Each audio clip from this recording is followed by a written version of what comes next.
आज हम कक्षा 11 जीव विज्ञान के अध्याय 1 में जीव जगत, जीव और जीवधारियों के लक्षण विषय पर चर्चा करेंगे।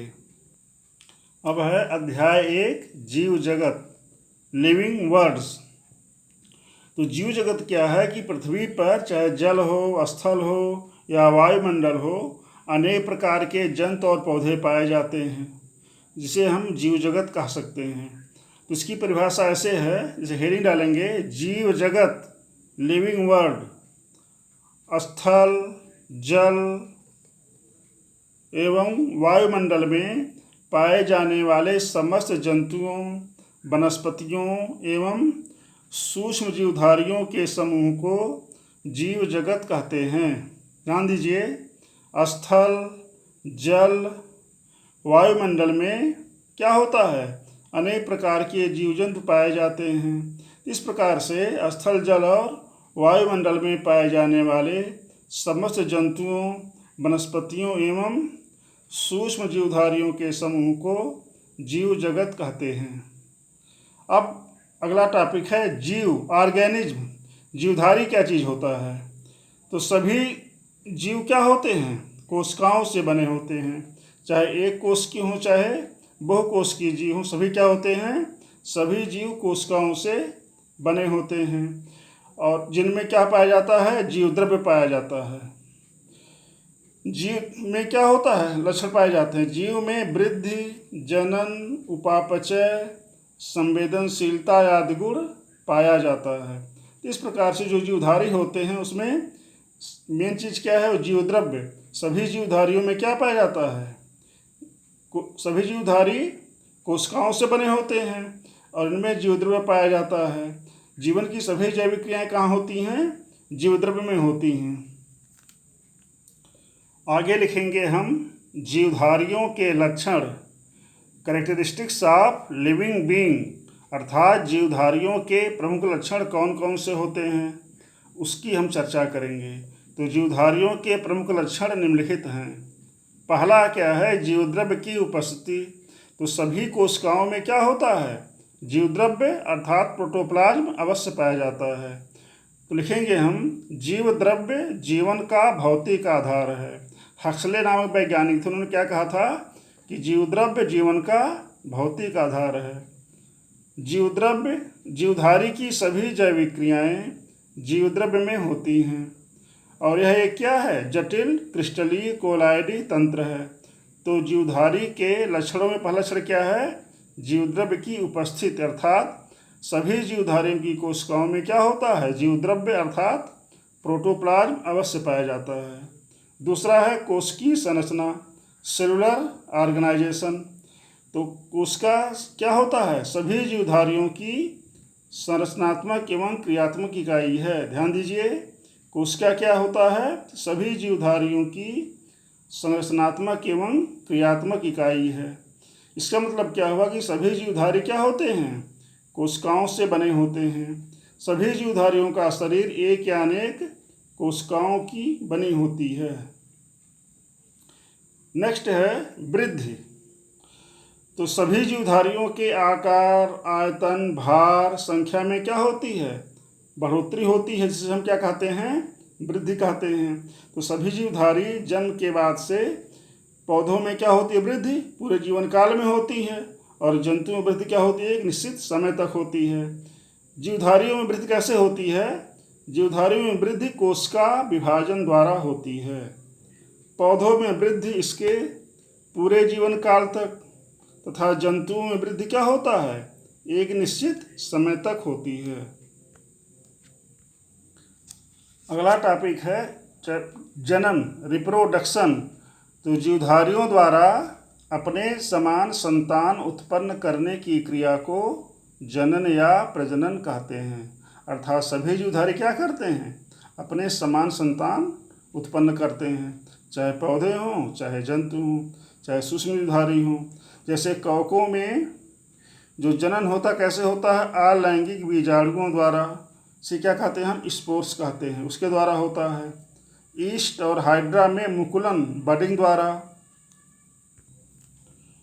प्लेनेरिया नाम की एक जीवधारी है। इसमें जनन पुनरुद्भवन या पुनर्जनन द्वारा होता है, अर्थात उसके शरीर को हम अगर कई भागों में बांट दें तो प्रत्येक भाग नया जीवधारी बना लेता है।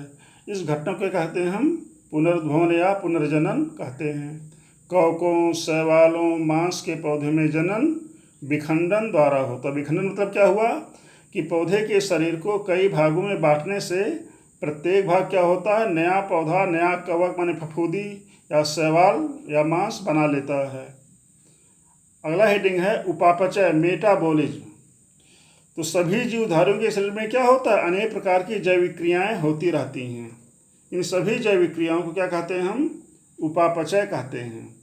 तो जीवधारियों के शरीर में होने वाली समस्त भौतिक एवं रासायनिक क्रियाओं को उपापचय, मेटाबॉलिज्म कहते हैं। उपापचय दो प्रकार का होता है, या ये कह सकते हैं कि जीवधारियों के शरीर में हमेशा संरचनात्मक एवं विनाशात्मक क्रियाएं चलती रहती हैं। तो जो संरचनात्मक क्रियाएं हों तो उसे हम कहते हैं उपचय, एनाबॉलिज्म। उपचय, एनाबॉलिज्म। तो जीवधारियों के शरीर में होने वाली समस्त निर्माणात्मक क्रियाओं को हम उपचय कहते हैं, जैसे शरीर की वृद्धि, अंगों का निर्माण और मरम्मत, जीवद्रव्य का निर्माण, रक्त का निर्माण, पोषण आदि, ये सब क्या है, उपचय हैं। अर्थात उपचय या एनाबॉलिज्म कौन सी क्रिया है, जिसमें शरीर में ऊतकों, अंगों का निर्माण होता है। तो सभी निर्माणात्मक क्रियाएं उपचय कहलाती हैं। अगला उसमें है अपचय, कैटाबॉलिज्म। तो जीवधारियों के शरीर में निर्माणात्मक क्रियाओं के साथ साथ क्या होता है, विनाशात्मक क्रियाएं भी होती हैं। तो जीवधारियों के शरीर में होने वाली समस्त विनाशात्मक क्रियाओं को अपचय कहते हैं, जैसे जीवद्रव्य का नष्ट होना, रक्त कणिकाओं का नष्ट होना, श्वसन, इस प्रकार की क्रियाएं क्या कहलाती हैं, अपचय कहलाती हैं। इसमें क्या होगा, ये विनाशात्मक क्रियाएं हैं, अर्थात शरीर में निर्माणात्मक क्रियाएं भी होती हैं और विनाशात्मक क्रियाएं होती हैं, और दोनों को सम्मिलित रूप से हम क्या कहते हैं, उपापचय कहते हैं। अर्थात उपापचय क्या चीज़ है, निर्माणात्मक और विनाशात्मक क्रियाओं का योग है। तो इस प्रकार से उपापचय दो प्रकार का हुआ, एक हुआ उपचय, एनाबॉलिज्म, और दूसरा हुआ अपचय, कैटाबॉलिज्म। नेक्स्ट हेडिंग है पोषण, न्यूट्रिशन। तो सभी जीवधारियों में अपने जीवन को सुचारू रूप से चलाने के लिए ऊर्जा की आवश्यकता होती है, और ऊर्जा हमें कहाँ से प्राप्त होती है, भोजन से। इस प्रकार से सभी जीवधारियों में अपने जीवन को सुचारू रूप से चलाने के लिए ऊर्जा की आवश्यकता होती है, और ऊर्जा अर्थात एनर्जी हमें भोजन से प्राप्त होता है। इस प्रकार से सभी जीवधारी क्या करते हैं, पोषण ग्रहण करते हैं। अगला हेडिंग है श्वसन, रेस्पायरेशन। तो सभी जीवधारी ऊर्जा प्राप्त करने के लिए क्या करते हैं, श्वसन करते हैं। श्वसन क्रिया में जीवधारी क्या करता है, ऑक्सीजन ग्रहण करता है और कार्बन डाइऑक्साइड का परित्याग करता है, और इसका मूल उद्देश्य होता है शरीर के लिए ऊर्जा उत्पन्न करना। तो जीवधारियों द्वारा भोजन के ऑक्सीकरण से ऊर्जा उत्पन्न होने की क्रिया को क्या कहते हैं, श्वसन कहते हैं। श्वसन दो प्रकार का होता है, पहला क्या होता है, ऑक्सी श्वसन, और दूसरा क्या है, अनाक्सी श्वसन। तो सभी जीवधारियों में श्वसन क्या होता है, दो प्रकार का होता है, ऑक्सी श्वसन और अनाक्सी श्वसन। ऑक्सी श्वसन के लिए ऑक्सीजन की आवश्यकता पड़ती है, और अनाक्सी श्वसन के लिए ऑक्सीजन की आवश्यकता नहीं पड़ती। इस प्रकार से सभी जीवधारियों में क्या है, श्वसन अवश्य पाया जाता है। नेक्स्ट है उत्सर्जन, एक्सक्रीशन। तो शरीर में जैविक क्रियाओं के फलस्वरूप बहुत से क्या होते हैं, हानिकारक पदार्थ उत्पन्न होते हैं। इन हानिकारक पदार्थों को शरीर से बाहर निकालना क्या कहलाता है, उत्सर्जन या एक्सक्रीशन कहलाता है। तो सभी जीवधारी शरीर से हानिकारक पदार्थों को बाहर निष्कासित करते रहते हैं, जिसे उत्सर्जन कहते हैं। जैसे कार्बन डाइऑक्साइड, लवण, यूरिया, यूरिक अम्ल, अमोनिया, ये सब क्या हैं, हानिकारक पदार्थ हैं। इन हानिकारक पदार्थों को शरीर से बाहर निकालना उत्सर्जन कहलाता है। आगे है 9वां पॉइंट, संवेदनशीलता, सेंसिटिविटी।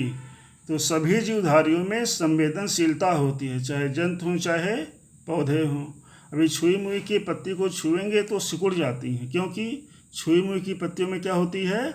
संवेदनशीलता होती है। सारे जीवधारी मनुष्य तथा दूसरे जंतु क्या होते हैं? ऑलरेडी संवेदनशील होते हैं। तो संवेदनशीलता है क्या चीज़? उद्दीपनों के प्रति अनुक्रिया को संवेदनशीलता या उत्तेजनशीलता कहते हैं। ध्यान दीजिए, उद्दीपनों स्टिमुलस के प्रति अनुक्रिया को संवेदनशीलता या उत्तेजनशीलता कहते हैं। तो उद्दीपन क्या चीज़ है? तो वातावरण में होने वाले जो भौतिक और रासायनिक परिवर्तन हैं वे सब क्या हैं?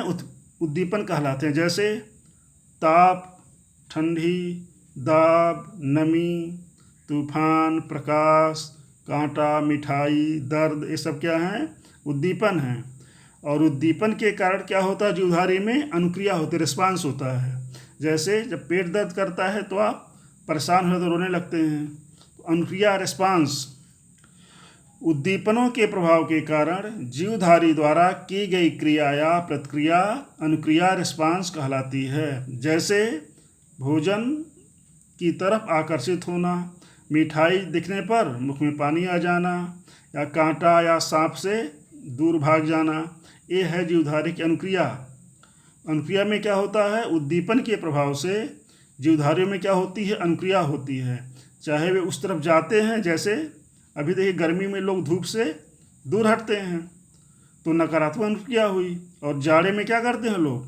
धूप की तरफ जाते हैं तो सकारात्मक अनुक्रिया हुई। इस प्रकार से अनुक्रिया दो प्रकार की हुई, नकारात्मक और सकारात्मक। इस उद्दीपन भी दो प्रकार के होते हैं। एक होते हैं बाह्य उद्दीपन, जैसे ताप, ठंडी, दाब, नमी, तूफान क्या है? बाह्य उद्दीपन है। और एक आंतरिक उद्दीपन, जैसे पेट में दर्द होना, भूख लगना, ये सब क्या है? आंतरिक उद्दीपन है। इस प्रकार से देखिए, संवेदनशीलता क्या चीज़ है? उद्दीपनों के प्रति अनुक्रिया ही क्या कहलाती है? संवेदनशीलता या उत्तेजनशीलता कहलाती है। अगला पॉइंट है जीवन चक्र, लाइफ साइकिल। तो सभी जीवधारियों में क्या होता है? शिशु अवस्था होती है, बाल्यावस्था, प्रौढ़ावस्था, वृद्धावस्था पाई जाती है। इस प्रकार से सभी जीवधारियों में शिशु, बाल्यावस्था, प्रौढ़ावस्था और वृद्धावस्था के पाए जाने क्या कहते हैं? हम जीवन चक्र कहते हैं। और यह क्या है? जीवन चक्र है। नेक्स्ट है 11वां पॉइंट, गति एवं प्रचलन। मूवमेंट मीन्स गति एंड प्रचलन मीन्स लोकोमोशन। तो गति और प्रचलन में सूक्ष्म अंतर है, ध्यान दीजिएगा। जीवधारी द्वारा शरीर के किसी भाग को हिलाने की क्रिया को गति, मूवमेंट कहते हैं। जब जीवधारी क्या करता है? अपने शरीर किसी भाग को हिलाता है, हाथ का हिलाना, पैर का हिलाना, या पौधे की डालियों का हिलना, पत्तियों का हिलना, ये सब क्या है? गति, मूवमेंट है। और जीवधारी द्वारा स्थान परिवर्तन को हम प्रचलन, गमन या लोकोमोशन कहते हैं। जब जीवधारी क्या करता है? स्थान बदलता है, एक स्थान से दूसरे स्थान पर जाता है, इस क्रिया को हम प्रचलन, गमन या लोकोमोशन कहते हैं। तो ध्यान दीजिए, जीवधारी द्वारा एक ही स्थान पर स्थिर होते हुए अपने अंगों को हिलाना गति या मूवमेंट कहलाता है, और उसी जीवधारी द्वारा स्थान परिवर्तन करना प्रचलन या गमन, लोकोमोशन कहलाता है। जैसे जंतुओं द्वारा प्रचलन, क्लेमाइडोमोनास क्या है? एक सूक्ष्म जीव है, सूक्ष्म पौधा है क्लेमाइडोमोनास, ये गति करता है। अमीबा, वालवाक्स, ये सब क्या करते हैं?